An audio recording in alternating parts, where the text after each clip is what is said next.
साजरा करतो. क्रांतीचे महासूर्य डॉक्टर बाबासाहेब आंबेडकर यांना मानवंदना अर्पण करतो. या ठिकाणी मंचावर उपस्थित भाजपचे अध्यक्ष आशिष शेलारजी, सन्मान्य विनोद तावरेजी, प्रकाश मेहताजी, विद्यालय ठाकूरजी, भैयाजी, महाजनजी, गोपाल शेट्टीजी, भाई गिरकरजी, राज कोहलीजी, योगेश सागरजी, वर्षाजी चौधरी, राज कदमजी, परागरावणेजी, अमित साठजी, नरेंद्रजी, भारती नरेंद्रजी, सेवनजी, आरसीजी, सन्मान्य आमचे राष्ट्रीय सहसंघटन मंत्री केशवजीजी, रवींद्र भसारीजी, मनोज कोटकजी, मंचावर उपस्थित भारतीय जनता पक्षाचे सर्व पदाधिकारी आणि या ठिकाणी उपस्थित सर्व माझ्या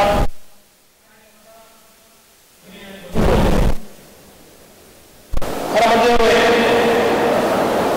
आपल्या भाषणाच्या मला SMS पाठवले, काहींनी पाठवलं काहींनी पाठवलं जबाब द्या, उत्तर द्या. काही पत्रकारांनी विचारलं नेमकं काय बोलणार आहे. आणि या ठिकाणी वेगवेगळ्या चॅनलनी वेगवेगळ्या प्रकारे आजच्या भाषणाच्या बद्दल या भाषणामध्ये नेमकं काय होणार आहे अशा प्रकारचे वातावरण निर्मिती सुरू केली. काही चॅनलने त्या ठिकाणी सांगितलं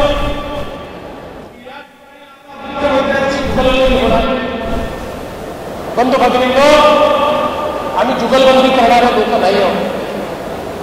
जुगलबंदी ही कला आहे, जुगलबंदी हे मनोरंजन आहे. आम्ही मनोरंजन करणारे लोक नाही आहोत, आम्ही जुगलबंदी करणारे लोक नाही आहोत, आम्ही नोटाबंदी करणारे लोक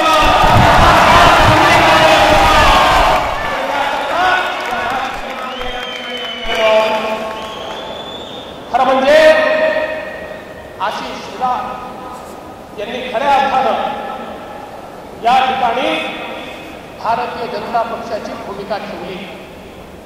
आणि ती ठेवत असताना त्यांनी कौरव पांडव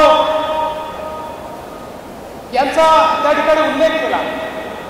मी कोणाला कौरव म्हणणार नाही, कारण मी हे मानत नाही की मी राज्याच्या मंत्रिमंडळामध्ये कौरवांच्या सेनेसोबत बसलो आहे. तर बंधू भगिनींनो, एक गोष्ट आशिष शेलारजींनी सांगितली, त्या गोष्टीमध्ये तथ्य आहे. आज मला सांगितलंच पाहिजे, कारण याच ठिकाणी ज्यावेळी युती तोडण्याची भाषा होते आणि असं सांगितलं जातं की आम्ही युतीमध्ये सडलो, आता यापुढे युती करणार नाही, त्यावेळी मला या ठिकाणी सांगितलं पाहिजे की युती तुटण्याचं कारण नेमकं काय आहे. विधानसभेच्या वेळी ज्यावेळी युतीची वाटाघाटी झाली, आज मी आपल्याला सांगतो या ठिकाणी आमचा निर्णय अंतिमता असा झाला होता, शिवसेना 147 जागा लढेल, भारतीय जनता पार्टी 127 जागा लढेल आणि 18 जागा मित्रपक्ष लढतील. पण त्यावेळी एक हट्ट 151 पेक्षा कमी जागा आम्ही लढणार नाही. एक हट्ट आम्ही घोषणा केली 151ची, त्यामुळे आता 151 आमचे निवडूनच येणार आहे, त्यापेक्षा कमी जागा आम्ही लढणार नाही. आम्ही सांगितलं या मुंबईमध्ये लोकसभेचं मतदान बघा, मोदीजींना मिळणारा रिस्पॉन्स बघा, लोकांनी आपल्यावर एकत्रपणे जबाबदारी टाकली आहे. या महाराष्ट्राचा आपल्याला विकास करायचा आहे, त्यामुळे आम्ही पारंपरिक पद्धतीनं लोकसभा आम्ही जास्त लढतो, विधानसभा तुम्ही जास्त लढता, ठीक आहे तुम्ही विधानसभा जास्त लढा, आम्ही लोकसभा जास्त लढू, कमी जागा लढण्याची तयारी देखील आम्ही दाखवली. पण त्या ठिकाणी आम्ही 151 पेक्षा 1 जागा देखील कमी घेणार नाही अशा प्रकारची भाषा बोलत शिवसेनेनं खऱ्या माझ्यासारख्या माणसाने तर आभारच मानायला पाहिजे, कारण त्या काळाने युती झाली असती तर मी कधीच महाराष्ट्राचा मुख्यमंत्री झालो नसतो.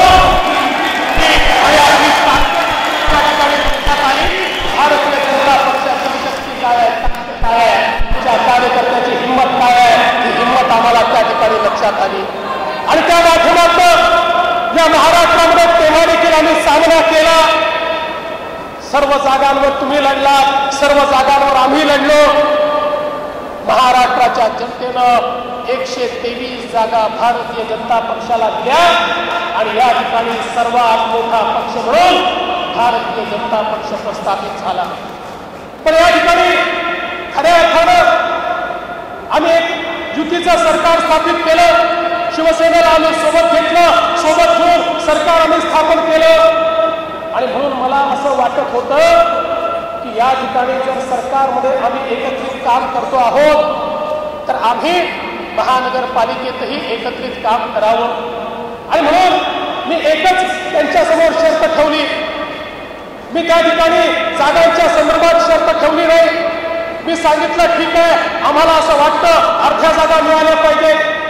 कारण लोकसभेच्या निवडणुकीमध्ये लोकसभेचे निकाल जर बघितले तर त्यातनं आपल्या लक्षात येतं आणि विधानसभेचे निकाल जर बघितले तर त्यातनं सर्वच आपल्या लक्षात येतं भारतीय जनता पार्टी किती प्रभागांमध्ये पुढे आहे, भारतीय जनता पार्टीने किती मतं मिळवली आहे. पण तरी देखील मी म्हटलं ठीक आहे, लोकसभेचा आधार नाही, विधानसभेचा आधार नाही, मला या ठिकाणी युती करायची आहे. माझी शर्त केवळ एकच आहे, तुमचे आणि आमचे विचार काही वेगळे नाही आहेत, तुमच्या विचाराची आमची फारकत नाही आहे, आमची फारकत तुमच्या आचाराची आहे. तुमच्या विचारात आणि आचारात फरक आहे, आम्हाला आचारामध्ये परिवर्तन हवं आहे. आणि म्हणून त्या ठिकाणी मी सांगितलं युती करायची असेल 2, 4, 5 जागा इकडे तिकडे चालतील, पण या ठिकाणी अजेंडा पारदर्शितेचा असला पाहिजे. पारदर्शी प्रामाणिकतेनं ही महानगरपालिका चालली पाहिजे. एवढ्या एका अजेंड्यावर या ठिकाणी युती झाली पाहिजे. काय चुकलं माझं? काय चुकलं सांगा? मी पारदर्शितेचं बोललो ही माझी चूक आहे? या महाराष्ट्रामध्ये ज्या जनतेनं आम्हाला निवडून दिलं त्या जनतेची अपेक्षा काय आहे? बंधू भगिनींनो, माझा सवाल आहे, या महाराष्ट्रातली जनता ही भाजपच्या पाठीमागे किंवा 1995 साली युतीच्या पाठीमागे का आली? कारण या ठिकाणी काँग्रेस आणि राष्ट्रवादी काँग्रेसच्या भ्रष्ट कारभाराला ते कंटाळले होते. या ठिकाणी ज्या प्रकारे हप्ताखोरी होती त्याला ते कंटाळले होते. ज्या प्रकारे अनाचार, अत्याचार, दुराचार होता त्याला ते कंटाळले होते. आणि म्हणून त्यांना मोदीजींच्या रूपानं एक आशेचं किरण दिसलं. त्यांना लक्षात आलं मोदीजींमध्ये शक्ती आहे, देश बदलू शकतात, त्यांच्या नेतृत्वामध्ये भारतीय जनता पार्टी महाराष्ट्र बदलू शकते. म्हणून ते आमच्या सोबत आले. लोकांनी आपल्याला कौल दिला, तो पारदर्शी कारभाराकरता कौल दिला. लोक आपल्या सोबत आले, ते भ्रष्टाचाराच्या विरोधात या ठिकाणी उत्तम शासन आपण देऊ म्हणून आले. माझा सवाल आहे, या ठिकाणी जर काही परिवर्तनच होणार नसेल, जर काही फरकच पडणार नसेल, त्यांनी पंजा असलेला तिरंगा झेंडा घेऊन हप्ता वसुली करायची आणि परिवर्तन करून आपण परिवर्तनात आलो की भगवा झेंडा घेऊन हप्ता वसुली करायची. एवढ्यात जर फरक पडणार असेल तर या ठिकाणी अशा प्रकारच्या सत्तेकरता जनतेला कौल आपल्याला दिलेला नाही. अरे हा भगवा झेंडा छत्रपती शिवाजी महाराजांचा झेंडा आहे आणि छत्रपती शिवाजी महाराजांचा आग्रह कशावर होता? तो प्रामाणिक पारदर्शितेवर होता. अरे तुमचं आणि आमचं नातं काय आहे? तुमचं आणि आमचं नातं हिंदुत्वाचं आहे, तुमचं आणि आमचं नातं छत्रपती शिवाजी महाराजांचं आहे. पण छत्रपती शिवाजी महाराज हे केवळ भाषणापुरतं मर्यादित ठेवायचे आणि त्यांच्याच नावाने खंडण्या वसूल करायच्या. अशा प्रकारे जर चालत असेल तर छत्रपतींचं नाव घेण्याचा अधिकार हा या ठिकाणी कोणाला मिळू शकत नाही. आणि म्हणून खऱ्या अर्थानं आमची मागणी एवढीच होती, पारदर्शी प्रामाणिकतेनं या ठिकाणी अजेंडा तयार करू, पारदर्शितेनं महानगरपालिकेचं संचालन करू. पण बंधू भगिनींनो, हा अजेंडा तुम्हाला का मान्य नव्हता?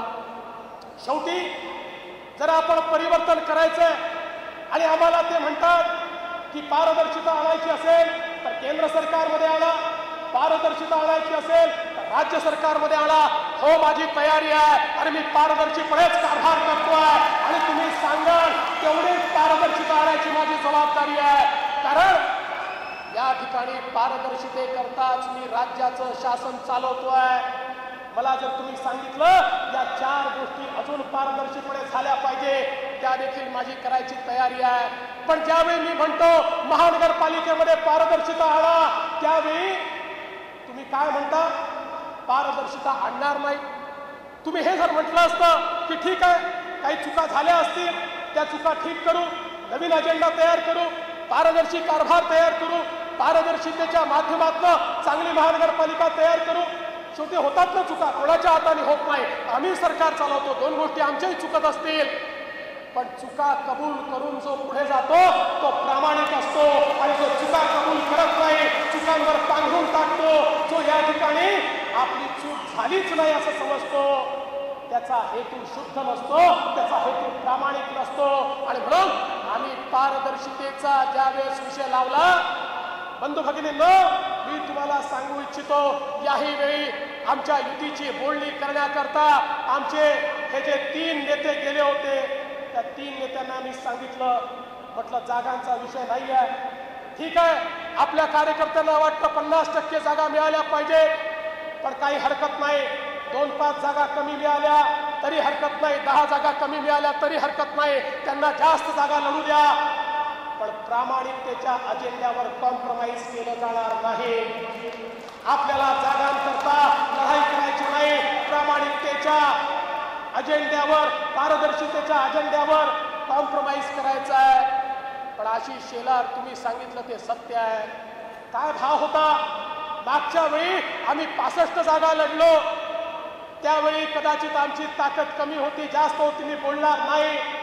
पण आज विधानसभेच्या निवडणुकीत, लोकसभेच्या निवडणुकीत आमची ताकद दिसल्यानंतर देखील तुम्ही ज्यावेळी आम्हाला 60 जागा देण्याचा विषय या ठिकाणी देता, त्याच वेळी लक्षात येतं हा पारदर्शितेचा अजेंडा तुम्हाला मान्य नाही. तुम्ही मनामध्ये ठरवून टाकलं होतं या ठिकाणी युती करायची नाही. आणि म्हणून खऱ्या अर्थानं 60 जागांचा प्रस्ताव म्हणजे या ठिकाणी आशिष शेलारांनी सांगितलं, कौरवांची सेना नसेल पण भाव तोच या ठिकाणी आहे. कारण त्या ठिकाणी कौरवांच्या मयसभेमध्ये प्रभू श्रीकृष्ण गेल्यानंतर श्रीकृष्णांनी धृतराष्ट्राला सांगितलं, अरे धृतराष्ट्रा, या ठिकाणी खऱ्या अर्थानं चांगलं राज्य जर स्थापन करायचं असेल तर धृतराष्ट्रा, तुला पांडवांची आवश्यकता आहे. पांडवांचं आणि तुझं नातं हे वनाप्रमाणे आणि सिंहाप्रमाणे आहे. ज्याप्रमाणे सिंहाला वनाची आवश्यकता असते, त्यानंतर त्या वनाच्या माध्यमातून सिंहाला त्या ठिकाणी राहण्याचं एक स्थान मिळत असतं, त्याचवेळी वनाला देखील सिंहाची आवश्यकता असते. कारण त्या माध्यमातून वनाचं संरक्षण, नद्यांचं संरक्षण हा सिंह त्या ठिकाणी करत असतो. आणि म्हणून हे सिंहाचं आणि वनाचं जे नातं आहे ते नातं तू ओळख.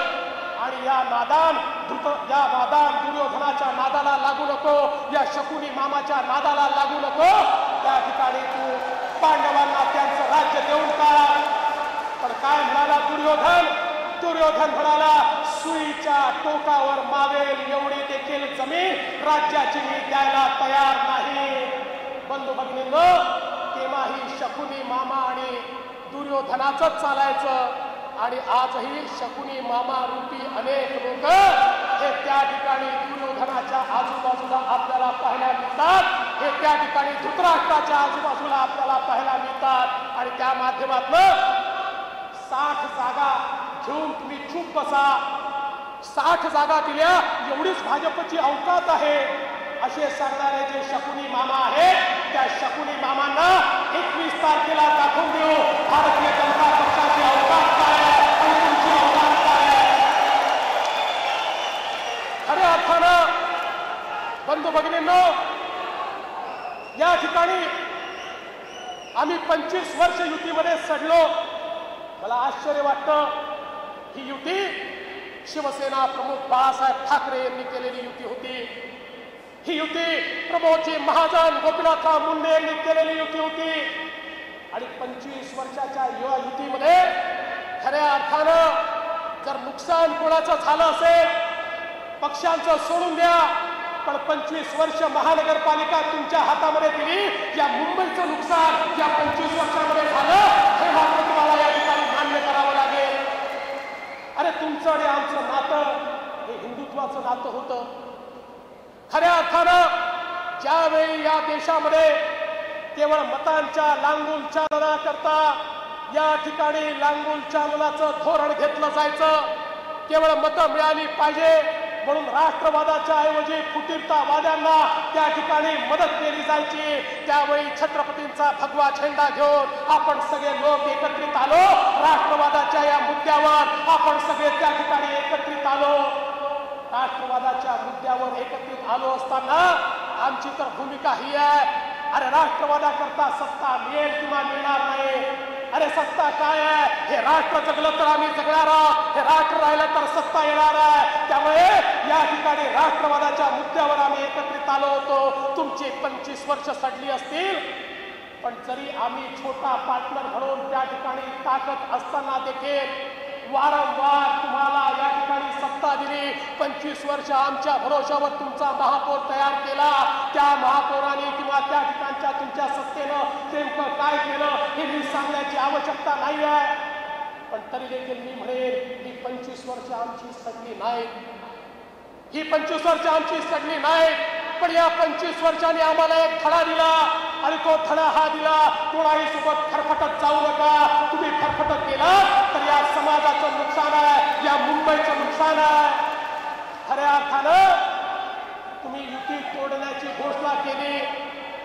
आज भारतीय जनता पक्ष पूर्णपणे तयारीत आहे. या ठिकाणी आम्ही पहिल्याच दिवशी ठरवलं होतं, जो येईल त्याला सोबत ठेवू, जो येणार नाही त्याच्या शिवाय जाऊ. परिवर्तन तर होणारच आहे, ते करून दाखवणारच आहोत. परिवर्तन तर या ठिकाणी अटळ आहे. आणि म्हणून माझ्या कार्यकर्ता भगिनी आणि बंधूंनो, ही लढाई आपली ही तू मैची लढाई नाही आहे, ही जुगलबंदीची लढाई नाही आहे. माझं तुम्हाला या ठिकाणी निवेदन आहे, खऱ्या अर्थानं शिवसेना आपल्यापासून दूर गेली असेल, त्यांनी काडी मोड घेतला असेल, ते वेगळे लढत असतील तरी हरकत नाही. ते आमचे वैचारिक शत्रू नाही. त्यांचा आचार आम्हाला मान्य नाही, त्यांचा भ्रष्ट कारभार आम्हाला मान्य नाही. म्हणून आचारावरनं ही फरकत आम्ही घेतलेली आहे. आमची लढाई ही काँग्रेस राष्ट्रवादीशी विचारांची लढाई आहे आणि शिवसेनेशी आचाराची लढाई आहे. या लढाईमध्ये आम्ही विजयी होणारच, हा या ठिकाणी कॉन्फिडन्स आपल्या सगळ्यांच्या मनामध्ये आपण ठेवला पाहिजे. आज मुंबई बदलायची आहे. खरं म्हणजे कधी कधी मला आश्चर्य वाटतं, ज्यावेळी आम्ही सांगतो मुंबईमध्ये आम्ही खूप काही केलं, करून दाखवलं, अशा प्रकारच्या गोष्टी ज्यावेळेस आम्हाला ऐकायला मिळतात त्यावेळी मला आश्चर्य वाटतं. आमचे प्रमोदजी नेहमी म्हणायचे की कुठल्याही गोष्टीचं श्रेय घेऊ नका. मुलगा 15 वर्षाचा झाला तर त्याला मिसळून फुटतेच, त्यात बापाचं कुठलंही कर्तृत्व नसतं. तसंच आजपर्यंत मुंबईचं जे काही झालं ते 25 वर्षामध्ये होणारच होतं. पण जे झालं नाही त्याची जबाबदारी नेमकी कोण घेणार आहे? मुंबईतला सामान्य माणूस, झोपडपट्टीमध्ये राहणारा माणूस आजही त्याच झोपडपट्टीत चितपत पडलाय. त्याला पाणी नाही, त्याला वीज नाही, याची जबाबदारी कोण घेणार आहे? या मुंबईमध्ये आज आपण बघतोय, एकीकडे गगनचुंबी इमारती आहे, दुसरीकडे मुंबईतला सामान्य माणूस साधं घर विकत घेऊ शकत नाही. याची जबाबदारी कोण घेणार आहे?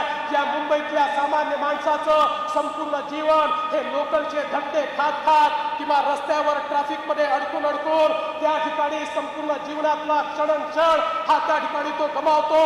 याचं खऱ्या अर्थानं या ठिकाणी श्रेय कोण घेणार? आणि म्हणून सामान्य मुंबईकरांच्या जीवनामध्ये परिवर्तन करण्याकरता आज तुम्ही काय केलं हे सांगण्याची आवश्यकता आहे. आज मुंबईचा समुद्र किनारा बघा.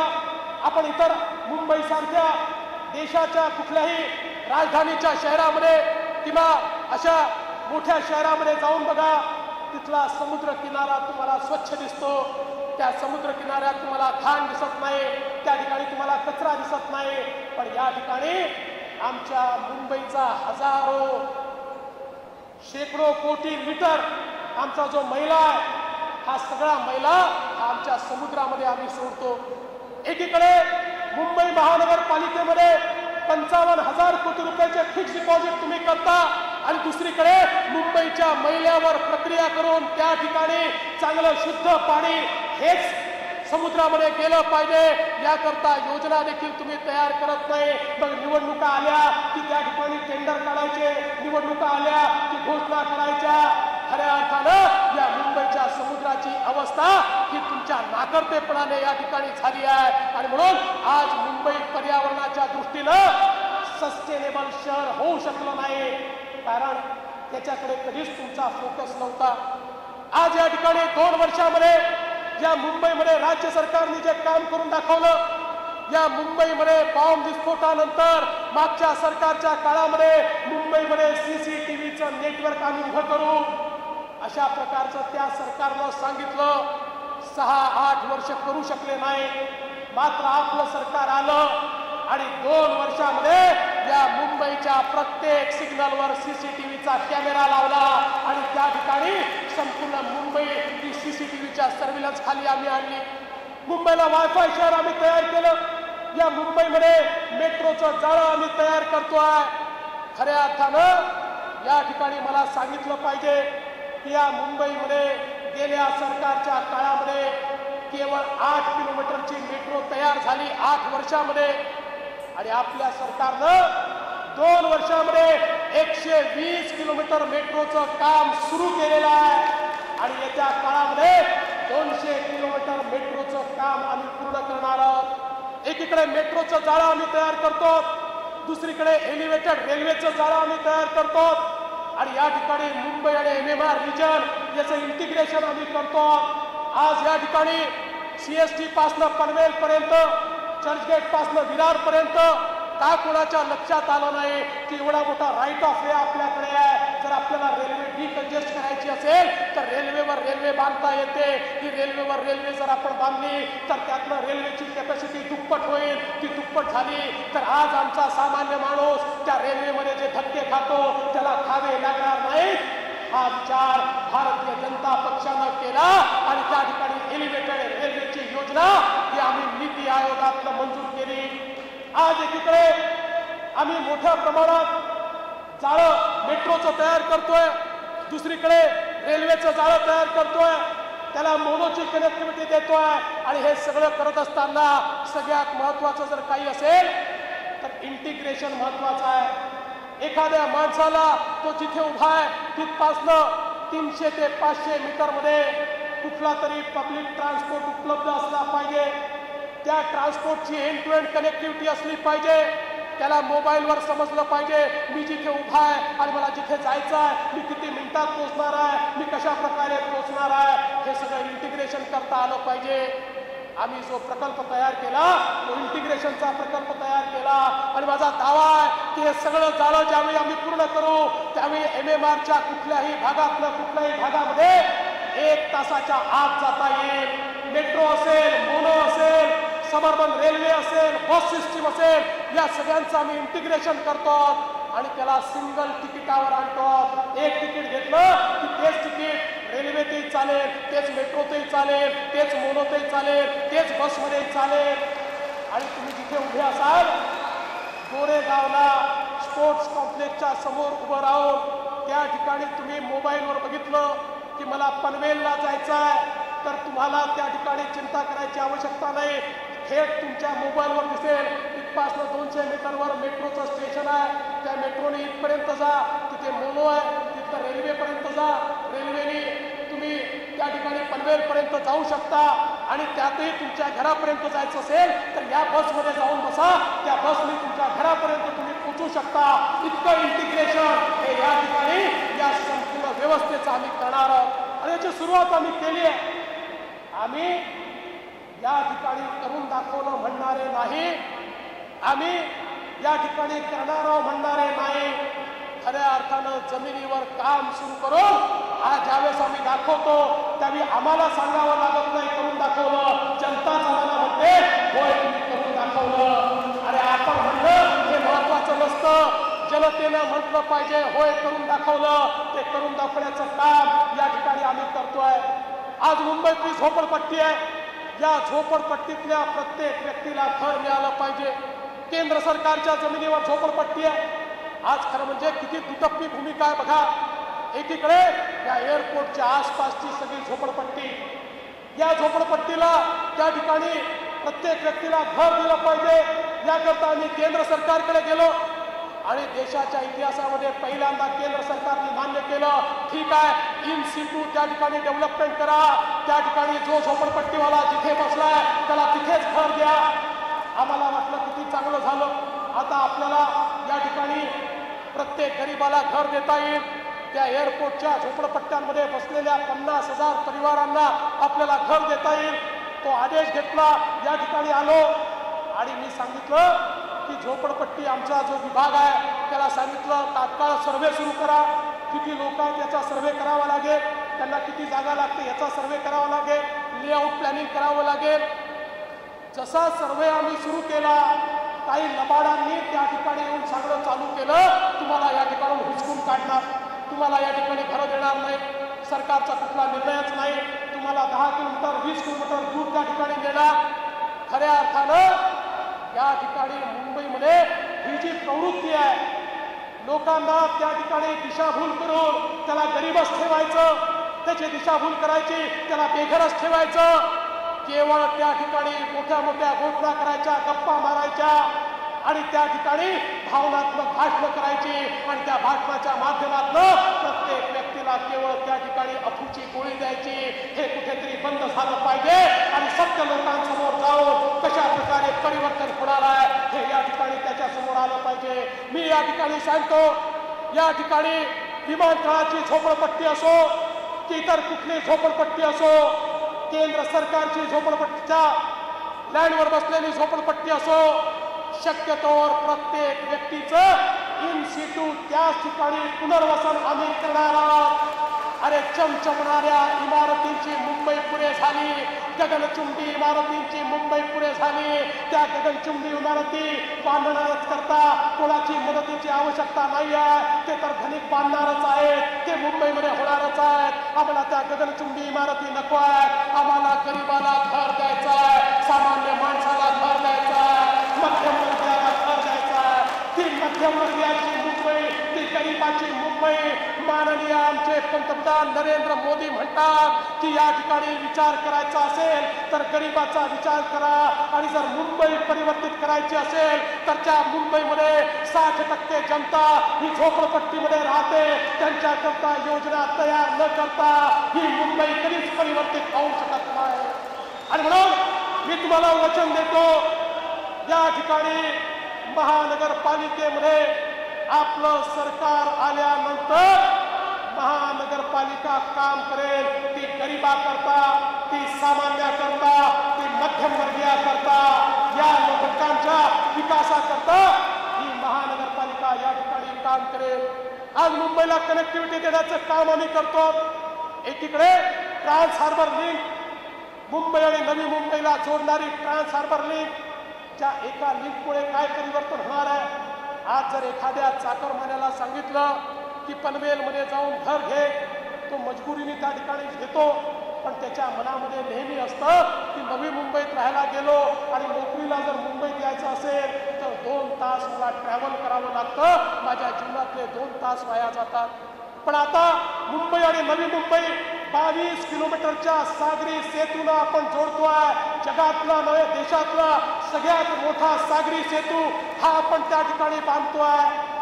20 वर्ष या सागरी सेतूचं संकल्पचित्र हे केवळ पेपरमध्ये छापलं जात होतं. इलेक्शन आलं की इलेक्शनमध्ये त्या सागरी सेतूचं चित्र दाखवलं जात होतं, पण त्याच्यावर कधीच कारवाई झाली नाही. मला सांगताना आनंद वाटतो, माननीय पंतप्रधान नरेंद्र मोदीजींच्या हस्ते आम्ही त्याचं भूमिपूजन केलं, त्याचं काम आम्ही सुरू करतो आणि 4 वर्षामध्ये मुंबई आणि नवी मुंबईला जोडणारा सागरी सेतू हा मी त्या ठिकाणी तयार करणार आहोत. खऱ्या अर्थानं कोस्टल रोड, आज मला कधी कधी समजत नाही ही दुटप्पी भूमिका का. एकीकडे कोस्टल रोड करता पाठीमागे लागून परवानग्या आम्ही आणतो. तुम्ही म्हणता कोस्टल रोड आमच्या महापालिकेनेच बांधला पाहिजे. आम्ही म्हटलं हरकत नाही, आम्हाला टेंडरमध्ये इंटरेस्ट नाही, आम्हाला कामामध्ये इंटरेस्ट आहे, महानगरपालिकेला बांधू द्या. एकीकडे म्हणायचं महानगरपालिका कोस्टल रोड बांधेल आणि दुसरीकडे कोळी बांधवांमध्ये जाऊन सांगायचं त्या कोस्टल रोड झाला तर तुमचंही रोजीरोटी त्या ठिकाणी समाप्त होईल, म्हणून तुम्ही त्या ठिकाणी आंदोलन करा. ही कुठली दुटप्पी भूमिका आहे? एकदा ठरवून घ्या तुम्ही कुठल्या बाजूला. आणि मी या ठिकाणी तमाम मुंबईच्या कोळी बांधवांना आश्वस्त करू इच्छितो, कुठल्याही परिस्थितीत आमचे कोळी बांधव हे आमच्या मुंबईचे मूळ निवासी आहेत. त्यांच्या कुठल्याही बाबीला धक्का आम्ही पोचू देणार नाही. त्यांची रोजी रोटी छिनून या ठिकाणी कुठलीही कारवाई आम्ही करणार नाही. अरे कोळीवाड्यांचं डेसिग्नेशन हे या मुंबईच्या डेव्हलपमेंट प्लॅन मध्ये करण्याचा आदेश हा जर कोणी काढला असेल तर तो या देवेंद्र फडणवीसने काढला आहे. आणि या ठिकाणी याच कोळीवाड्याचं रिडेव्हलपमेंट झालं पाहिजे याकरता केंद्र सरकारकडे CRZच्या नियमामध्ये कोळी बांधवांकरता शिथिलता द्या म्हणून आम्ही त्या ठिकाणी डेप्युटेशन दिलं. आणि मला विश्वास आहे लवकरच त्या संदर्भातला निर्णय देखील केंद्र सरकार घेणार आहे. आणि माझ्या कोळी बांधवांना देखील त्यांच्या कोळीवाड्यामध्ये चांगल्या प्रकारे राहता येईल ही व्यवस्था ही या ठिकाणी भारतीय जनता पक्षाच्या नेतृत्वात होणार आहे. आम्हाला दुटप्पी भूमिका नको आहे.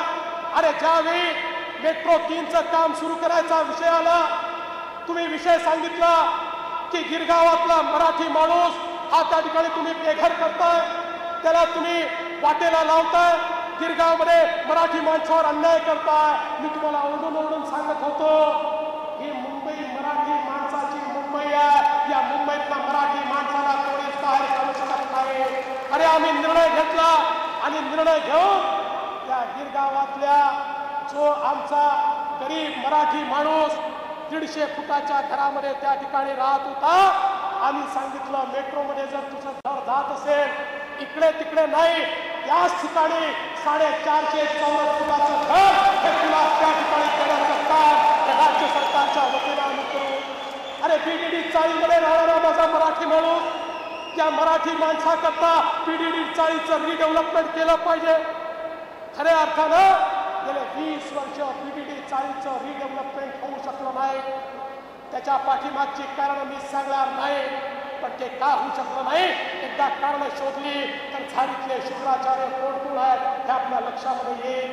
पण त्या BDD चाळीमध्ये राहणाऱ्या माझ्या गरीब असलेल्या 160 फुटाच्या घरामध्ये राहणाऱ्या मराठी माणसाला त्या ठिकाणी 500 फुटापेक्षा जास्त जागा देण्याचा निर्णय हा आमच्या सरकारनं या ठिकाणी घेतला. बंधू भगिनींनो, खऱ्या अर्थानं मराठी माणसाच्या पाठीमागे उभं राहण्याचं काम हे या ठिकाणी भारतीय जनता पक्षानं केलं. आमच्या भाषणामध्ये केवळ मराठी माणूस नाही आहे आणि आम्हाला मराठी अमराठी हा भेदही करायचा नाही आहे. या मुंबईमध्ये मराठी माणसानं मुंबईच्या विकासामध्ये खऱ्या अर्थानं भूमिका निभावली. पण त्याच वेळी या मुंबईमध्ये जे बाहेरून आले आणि 3 पिढ्या या ठिकाणी राहतात त्यांनीही मुंबईच्या विकासामध्ये आपली भूमिका निभावली हे देखील आपल्याला मान्य करावंच लागेल. आणि म्हणून निवडणुका आल्या की भाषावाद, निवडणुका आल्या की प्रांतवाद, निवडणुका आल्या की जातीवाद, निवडणुका आल्या की धर्मवाद.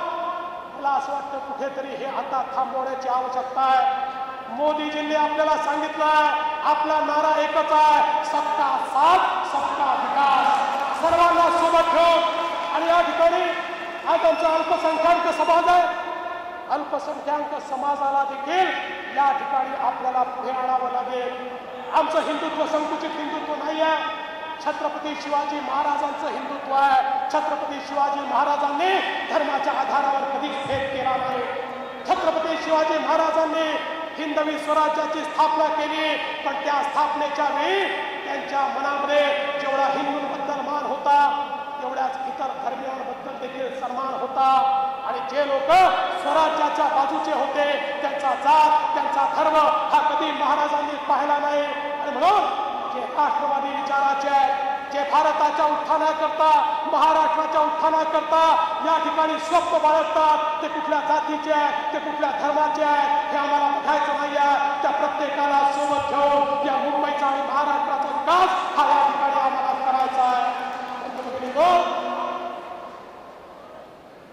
खऱ्या अर्थानं या मुंबईमध्ये आमची निवडणूक ही विकासाची निवडणूक आहे. आमचा अजेंडा विकासाचा अजेंडा आहे. आणि माझी विनंती आहे, जर आता कौरव पांडव या कथा झाल्याच असतील तर ठीक आहे, या ठिकाणी धर्मयुद्ध करू. आणि धर्मयुद्धामध्ये बंधू भगिनींनो, खऱ्या अर्थानं धर्मयुद्धामध्ये कोण समोर आहे हे बघायचं नसतं, सत्याची बाजू काय आहे ही बघायची असते. आणि सत्याची बाजू काय आहे ही मी सांगण्याची आवश्यकता नाही आहे.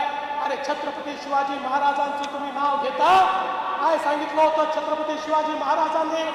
छत्रपती शिवाजी महाराजांनी सांगितलं होतं, एखादा अधिकारी जर जनतेवर अन्याय करत असेल, भ्रष्टाचार करत असेल, तर शिवाजी महाराज म्हणतात कठोरात कठोर दंड करा. कोकणातील शिवथर परगणाचा अधिकारी पद्माजी यशवंतराव याने जनतेवर अन्याय केला आणि भ्रष्टाचार केला.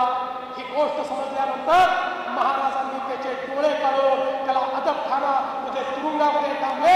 शिवरायांनी 1671 मावळ्याच्या शिळीमकर देशमुखांना पाठवलेल्या आपल्या पत्रामध्ये हे स्पष्ट केलेलं आहे. बंधू भगिनींनो, 9 मे 1674 रोजी दाभोळचा सुभेदार इतर अधिकाऱ्यांना पाठवलेल्या पत्रामध्ये शिवाजी महाराज लिहितात, तुमच्या छावणीतील पागेसाठी आवश्यक असणारा चारा, वैरण, दाणा योग्य प्रमाणात त्या ठिकाणी जमा करा. कोणीही रयतेकडून सक्ती करून दाणा आणेल, वैरण आणेल, कोणी भाजीपाला आणेल, तो ऐसा करू लागेल म्हणजे रयतेच्या वाटेल मुघल मुलाखत असेल त्याहून अधिक. मी सगळं वाचत नाही, पण त्यात ते ठेवते असं म्हणतात की रयतेला लुटून या ठिकाणी जर काम कराल तर तुमचे हात छाटण्यात येतील. हे छत्रपती शिवाजी महाराजांनी सांगितलेलं आहे. माझं एवढंच म्हणणं आहे, छत्रपती शिवाजी महाराजांचं नाव घेण्याचा अधिकार त्यांनाच आहे जे छत्रपती शिवाजी महाराजांप्रमाणे पारदर्शी कारभार करतील. पारदर्शी कारभार, पारदर्शी कारभार हा छत्रपती शिवाजी महाराजांचा मूलमंत्र आहे. अरे देवेंद्र फडणवीस काय आहे, तो किस झाड की पत्ती आहे, माझी अवकात काय आहे, तर मला विश्वास आहे, मला आशीर्वाद महाराजांचा आणि महाराजांचा आशीर्वाद ज्याला प्राप्त होतो.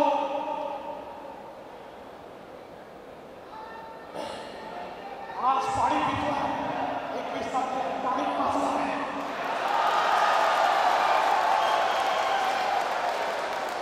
आणि म्हणून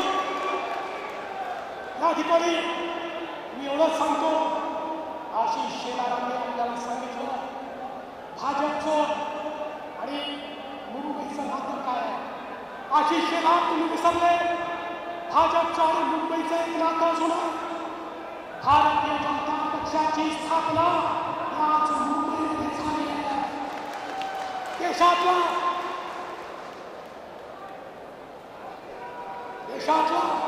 एकमेव राष्ट्रीय पक्ष ज्याची स्थापना याच मुंबईमध्ये झाली आहे.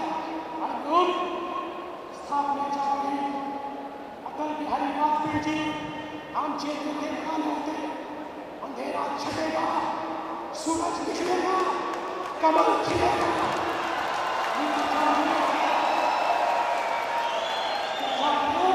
एक गोष्ट जोडतो, त्याच्यामध्ये एक गोष्ट जोडतो, परिवर्तन